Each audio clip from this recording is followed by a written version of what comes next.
specifically a couple of guys, Lester Cotton and Alex Leatherwood, how they're doing? You know, the group as a whole is, you know, just this, again, we're still in this phase where it's like, you know, no pads, and there's only so much we can really evaluate with those guys until Wednesday. But, you know, working really well together, that entire group. We're trying, you know, there's really no player up there that is lining up beside the same guy or two on every snap, and that's by design. Each of our periods is kind of scripted that way, where they're forced to communicate with more people. There's somebody new on the right, somebody new on the left. So right now for them, because it's not a physical or contact portion of our year, really for them it's about communication and trusting the guys beside you and knowing what the words mean to you.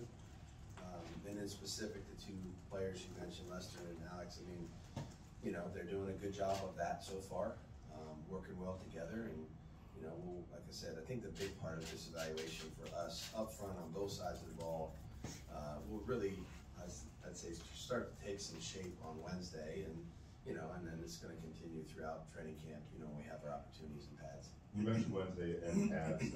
That's changed over the years with how much you kind of push it in terms of being physical and all that kind of stuff. Do you have like a line that you try to kind of keep it at as far as that? You're talking about during practice? Yeah, like the physical part of it, tackling to the ground and all that. Yeah, kind of stuff. We probably will not tackle to the ground ever, just because I think, again, nothing's more important than the health of the team. But look, physical is part of this game, you know, and it's a contact sport, and you know, we have to prepare our bodies for a long season, which is, you know, there's a fine line between doing too much and doing not enough. So we only have limited opportunities to do it in the month of August and a couple times in July, and we'll take full advantage of the opportunities in pads and practice, the preseason games, that we can, so we can work on the things fundamentally that require us to be physical. You know, run blocking, defending the run, defeating blockers, pass protection, pass rush, all those things that, you know, really, you know, they have to include some element of physicality, or else you're really, you know, you're really not working on it. Josh, as a coach, you're never happy, but with the high percentage of participation post-game mini camp, are you pleased at least with the retention that brought over into camp? No question. Very, you know, I think that's an element where we noticed it right away. The guys, they took their break, they had some time away, but they definitely didn't turn that part off, which is a good thing. A lot of the things that we were trying to pour into them in the spring, and they were really grinding to learn, they've come back in many cases ahead of where they were. So, you know, that's the process that we all hope to go through. There's things I'm learning on a daily basis. It's the same thing with our staff. You know, and the more we do it together, the more we talk about it, the more we use the terminology, the more we see different things, the more comfortable you get doing it.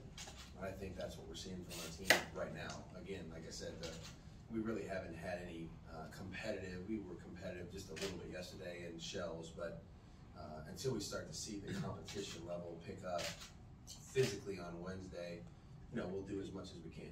Josh, in these practices like today where you aren't wearing pads, what are some of the key elements that you are looking for when it comes to evaluating the guys right now? Yeah, communication, definitely. You know, and you know, there's an element of pre-snap communication. There's an element of post-snap assignments. That's the most important parts of this. We're trying to use, I mean, we spend the entire first half of the practice teaching the techniques and fundamentals we'd like to see show up in the team drills. So, you know, you can evaluate the communication, you can see that they know their assignments, and you can see that they're trying to use the techniques and fundamentals that we're teaching. And really, there's not many good plays in football that happen without good communication and fundamentals. And that's really a huge focus for us right now, while the physical part is, you know, on hold for a few more days. Regarding health, how hard is it to train outside in the conditions? Yeah, it's tough. Yesterday we got a gift from the gods. Yesterday it seemed like I felt like I was in October back east or something. But It's difficult, you know. I mean, I think the guys have done a great job of hydrating, you know, and our training staff and our strength and conditioning staff have done a great job of, one, getting our guys in condition, and two, making sure that we're doing all the right things to recover every day, which is an important part of it. And we're all hydrated, ready to go every day, which is a huge part of being able to play day after day in this weather. So when you drive into the facilities, you drive through the Raider Way. So I was curious to ask, what is your idea with that team? What should be the Raider Way? This team has a huge history and tradition, you know, and the will to win and you know, the commitment to excellence that you see really at every corner of this building. And you know, a lot of the people that I've been able to meet since I've come here, you know, they exude that every day. And it starts with Mr. D, and you know, like I said, that's been in place for a long time. So we're trying to live up to that, you know, every day that we can. And there is one guy I have to ask you about him.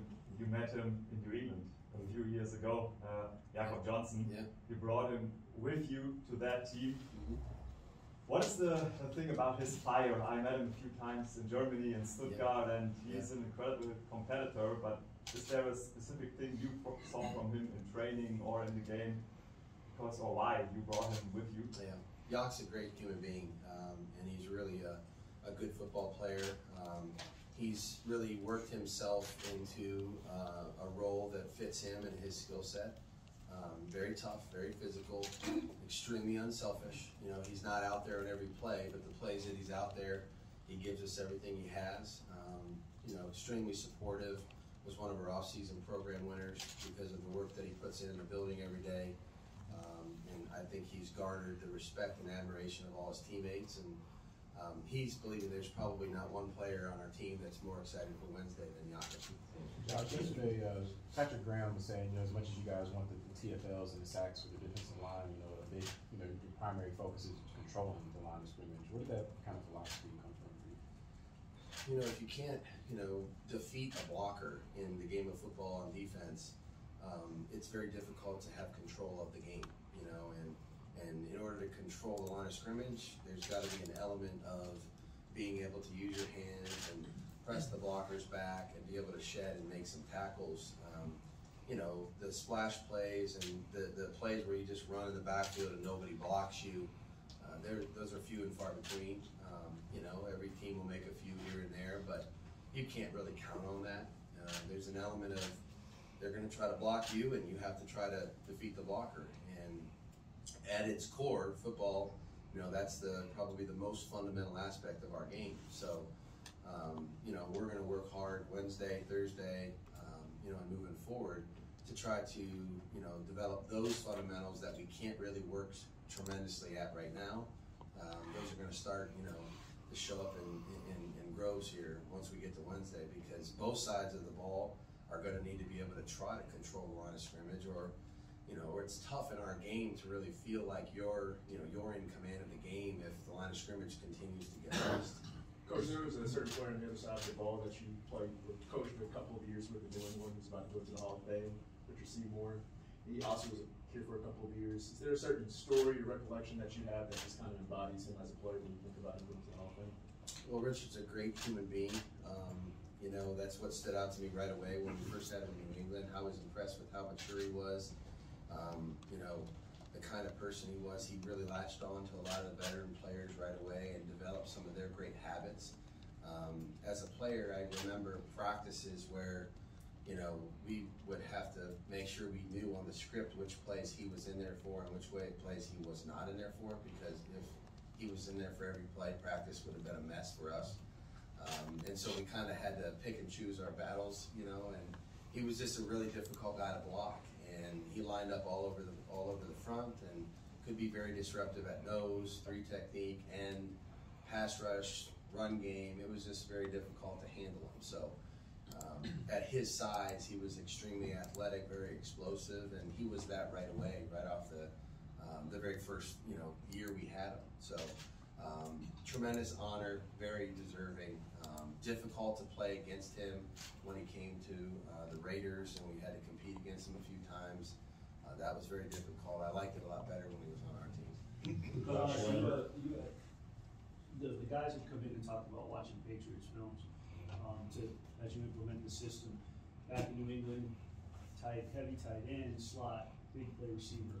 Over these first few days, are you seeing the dynamic that anything stand out that you like that's already become intriguing that you're excited about? I like the way we're working. I think schematically, we have a long way to go before we can really say we're good at this. You know, we're going to try to get good at a lot of things, but you know, multiple tight ends, receivers. You know, we're going to be in slot formations, pro formations, empty formations. Like, you know, I think there's a lot still to be done, and the most important part of this is how are we going to implement the physical portion of the running game, pass protection, and those are huge things that without those two things, there really isn't much to sit there and say, well, we're going to be this type of team. You know, we're going to have to figure out, you know, how well we can run the football, which is obviously a huge challenge in our division, you know, and how well we can protect the passer.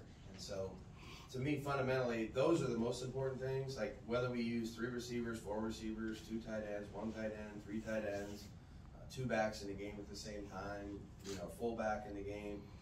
A lot of those things are kind of dependent on the game plan and who we're playing and what advantages we may be able to have. But to me, what we really need to do is find out how well we can do the big things. You know, can we keep the quarterback upright? Can we run the football? Can we stay out of long yardage situations? Can we take care of the ball?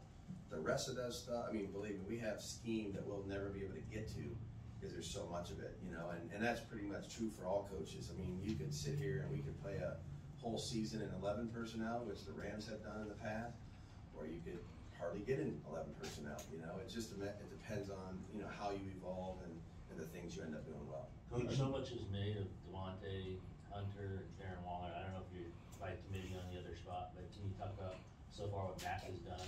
Mac Hollins? Yeah, in camp.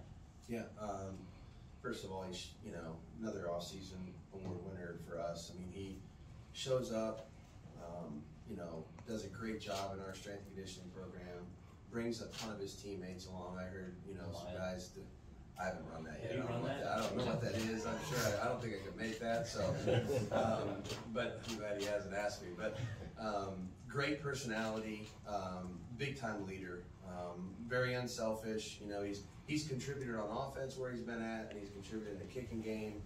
And so to me, you know, that's a underrated and really, you know, not talked about enough part of our game. You know, it's a third of our game. This guy's out there on almost every play. Tackles, you know, covers, you know, can block for people in the return game, you know, and so he does a lot of those things. And the one thing about that is if you're, you know, a core contributor in the kicking game, you're going to be at that, you know. So, you know, so he's smart enough to maneuver all over our offense, which is very helpful to him. You know, so he's gotten off to a good start. It's a very competitive situation, you know, in that room, you know. And we brought in some guys that have really done a lot of things, you know, in some different spots, and he's one of them. And we're eager to see that play out as we go forward here. And, you know, we get into some different practices with pads and then some games, and that'll be something that we'll be eager to see. Coach Josh, you talk about that competitive room with those guys. Not just keep throwing guys at you in that room, but Tyron Johnson was awesome in the practice. I don't know what you've seen from him. Just what's been your take on him so far? Yeah, I'm really proud of him. He, you know, everybody knows he's fast, but you know, it takes a lot more than fast to play in our league at that position. And he's working extremely hard to be prepared. He's prepared every day, and he knows what his assignments are. He's been able to, you know, really, you know, connect with, you know, the quarterbacks and different things. He works hard in practice. He takes care of his body. He's now becoming, you know, that guy that is dependable from day to day, and that's a big word for us. You know, there's a lot of trust that goes into the passing game, and you know, he's going to have plenty of opportunities to do his thing. And like I said, there's a lot of guys in that room that we're eager to see, and that's what we were trying to do with every position on our team. Is if we can build competition, what happens is T-Billy makes Mac better. Mac makes, you know, DeMarcus better. DeMarcus makes Keelan better. Keelan makes Isaiah and DJ better. I mean, that's what we want to do. And so You know, I think that's happening, and it will continue to happen, hopefully. Two more, we'll go with Vinny and then Hondo. Just curious, in an instance like yesterday, Nate Hobbs makes a nice play on a ball, defending Devontae Adams. From your perspective as a head coach who's also an offensive kind of guy, is there appreciation in real time for that, or do you have to kind of wait to see it on film to appreciate it when you're sort of emphasizing offense at that point for yourself? I'm emphasizing the team, you know, right now. So, I mean, to me, it's interesting. I win and lose on every play. So, I'm the only guy out there that feels that way. So, you know, it's kind of, there's never a lapse in the appreciation level. You know, I may spend a little bit more time, you know, certain places depending on what practice is, but, you know, when I'm watching on both sides. I'm aware of what both sides are calling and doing and what the intent is. And trying to do the right thing each play. You know, I don't coach, you know, every player in every play. That's impossible, nor would I want to do that, because we have coaches that are taking care of that. But, you know, when you see something like that, you know, what I'm looking for first is the effort, which we're getting from a lot of guys from our team. And then the technique and what you know, is he playing the right leverage? You know, did he do the right things fundamentally? Because to me, if we're doing the right things fundamentally, I'll take the result. You know what I mean? They're gonna complete some passes on us this year. You know, I mean, that's just what's gonna be. But you know, he made a few nice plays. We had a lot of guys that made a few nice plays yesterday on the ball defensively, and you know, and at the same time we completed passes. So you know, I love seeing that competition. That's what's gonna make us better. Josh, the Chiefs wouldn't have let DeMarcus go. They thought they had Tyreek signed up to deal with Devontae, screwed that up. And I'm just curious, what does he bring to the table? That was a steal in free agency to your offense.